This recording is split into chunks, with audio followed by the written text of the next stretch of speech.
दोस्तों, आशा करता हूँ कि आप होली खेलने के बाद स्वस्थ होंगे। आज हम लोग पढ़ेंगे भारतीय राज्य व्यवस्था सीरीज 1 के बारे में, जो आगे बढ़ रही है श्रृंखला ऐतिहासिक पृष्ठभूमि पार्ट 2। ऐतिहासिक पृष्ठभूमि पार्ट 2 में हम लोग पढ़ेंगे पिट्स इंडिया एक्ट 1784, 1786 का अधिनियम, भारत का चार्टर अधिनियम या भारत का राजलेख जो कि 4 था वो पारित किया गया। इसमें भारत का चार्टर अधिनियम 1793, भारत का चार्टर अधिनियम 1813, भारत का चार्टर अधिनियम 1833, भारत का चार्टर अधिनियम 1853 शामिल थे।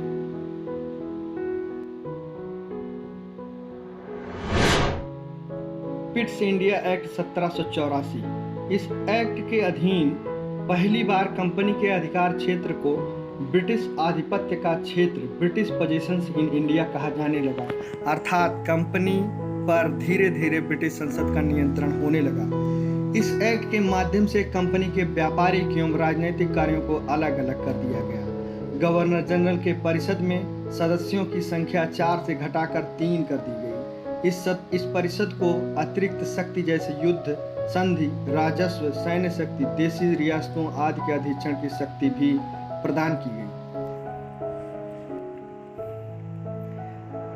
सरकारी अधिकारियों पर निजी व्यापार और किसी भी प्रकार का उपहार लेने पर प्रतिबंध 1773 के रेगुलेटिंग एक्ट में ही लगाया गया था, लेकिन 1784 के पिट्स इंडिया एक्ट में यह और स्पष्ट कर दिया गया। इसमें कहा गया कि राजाओं, जमींदारों या अन्य भारतीय विषयों से संबंधित किसी प्रकार या नकद में उपहार प्राप्त करने वाले सैन्य या नागरिक अधिकारियों पर भ्रष्टाचार के आरोप लगाए जाएंगे और भ्रष्टाचार का दोषी पाए जाने पर उन्हें संपत्ति की जब्ती, बर्खास्तगी और जेल सहित गंभीर सजा दी जाएगी। अर्थात उपहार लेने और किसी भी प्रकार से अधिकारियों द्वारा भ्रष्टाचार में संलिप्तता पर पूर्ण प्रतिबंध लगा दिया गया।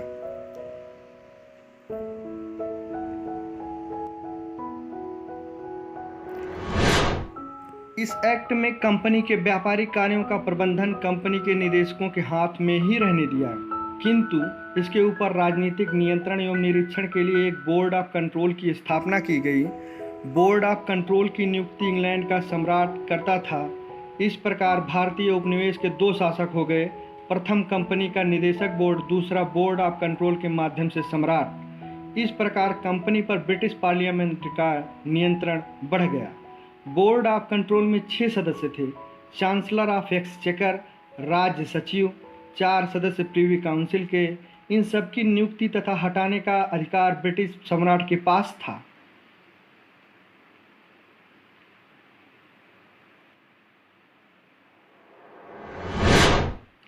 (1786) का अधिनियम। इस अधिनियम द्वारा गवर्नर जनरल को विशेष परिस्थितियों में परिषद के निर्णय को निरस्त करके अपने निर्णय को लागू करने का अधिकार दिया गया। गवर्नर जनरल को प्रधान सेनापति की शक्तियां भी प्रदान की गई। ध्यातव्य हो कि उपर्युक्त दोनों अधिकार सर्वप्रथम कॉर्नवालिस को ही मिले। पिट्स इंडिया एक्ट को लागू करने के लिए लॉर्ड चार्ल्स कॉर्नवालिस को संसद द्वारा नियुक्त किया गया था।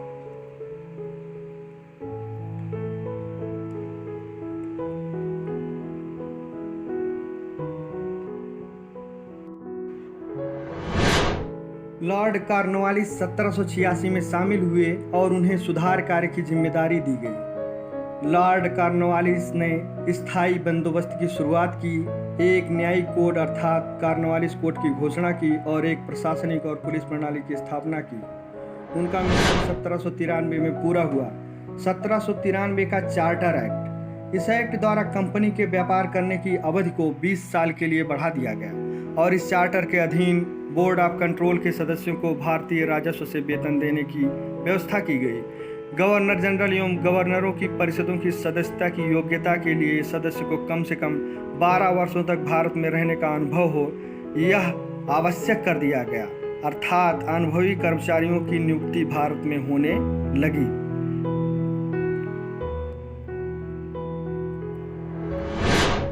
(1813) का चार्टर एक्ट। इस चार्टर के माध्यम से ब्रिटिश संसद ने कंपनी के व्यापारिक एकाधिकार को समाप्त कर सभी ब्रिटिश नागरिकों को भारत में व्यापार करने की छूट दे दी, लेकिन कंपनी का चाय और चीन के साथ व्यापारिक एकाधिकार बना रहा। अर्थात ब्रिटिश संसद का कंपनी पर पूर्ण रूप से अभी नियंत्रण लागू नहीं हो पाया था। इस चार्टर के द्वारा कलकत्ता, मद्रास तथा बम्बई की सरकारों द्वारा बनाई गई विधियों का ब्रिटिश संसद द्वारा अनुमोदन किया जाना अनिवार्य कर दिया गया। इस एक्ट में भारतीयों की शिक्षा पर 1 लाख रुपए की वार्षिक राज्य व्यय का प्रावधान किया गया। साथ ही ईसाई मिशनरियों को भारत में धर्म प्रचार की अनुमति भी दी गई।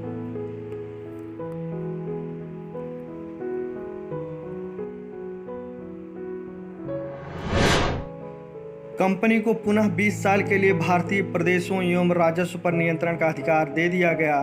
कंपनी को गवर्नर तथा गवर्नर जनरल एवं प्रधान सेनापतियों को नियुक्त करने का अधिकार दिया गया। इसके लिए ब्रिटिश क्राउन की अनुमति अनिवार्य थी।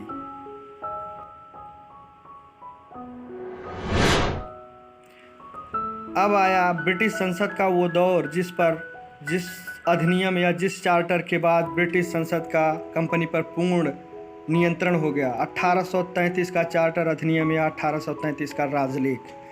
इस अधिनियम के लागू होने से कंपनी का संपूर्ण व्यापारिक एकाधिकार समाप्त हो गया।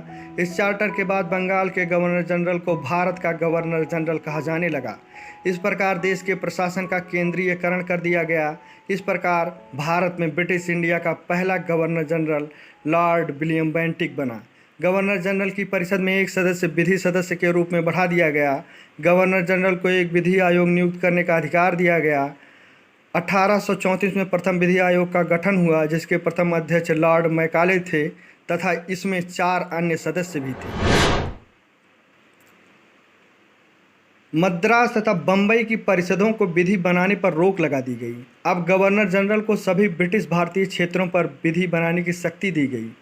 गवर्नर जनरल की परिषद द्वारा बनाई गई विधियों को ब्रिटिश संसद अस्वीकार कर सकती थी तथा भारत के लिए स्वयं विधि बना सकती थी। 1833 के राजलेख अधिनियम के पूर्व निर्मित विधियों को विनियम रेगुलेशन कहा जाता था, परंतु इस अधिनियम के अधीन विधियां अधिनियम कहलाती थी।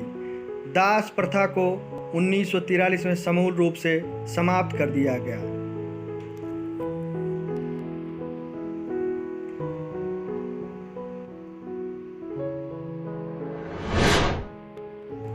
सिविल सेवा के लिए खुली प्रतियोगिता आयोजित करने का प्रयास किया गया और राजलेख की धारा 87 के अंतर्गत यह कहा गया कि किसी भारतीय को धर्म, जन्मस्थान, वर्ग और वर्ण के आधार पर सरकारी सेवा के लिए निरर्ह नहीं माना जा सकता।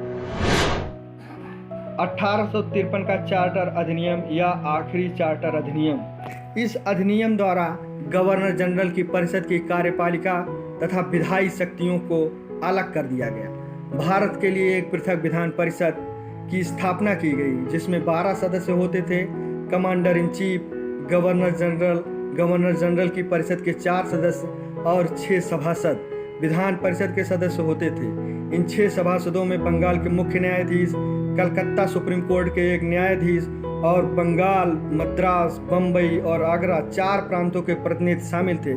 इस प्रकार सर्वप्रथम क्षेत्रीय प्रतिनिधित्व का सिद्धांत इस चार्टर के अंतर्गत लागू हुआ।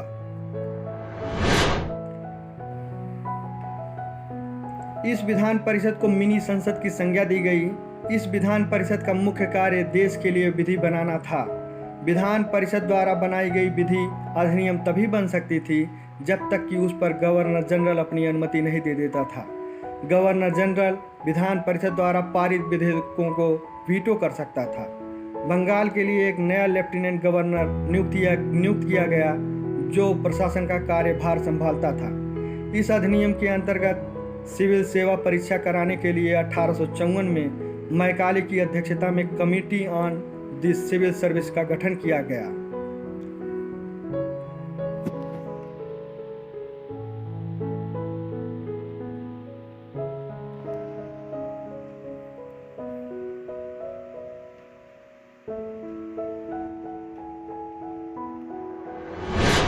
इस अधिनियम ने कंपनी के निदेशकों से भारत में की जाने वाली नियुक्ति संबंधी शक्ति को ले लिया, जिसका साफ मतलब था अब सारे अधिकार ब्रिटिश क्राउन के हाथ में आ गए हैं, अर्थात भारत में कंपनी का शासन कभी भी समाप्त हो सकता है।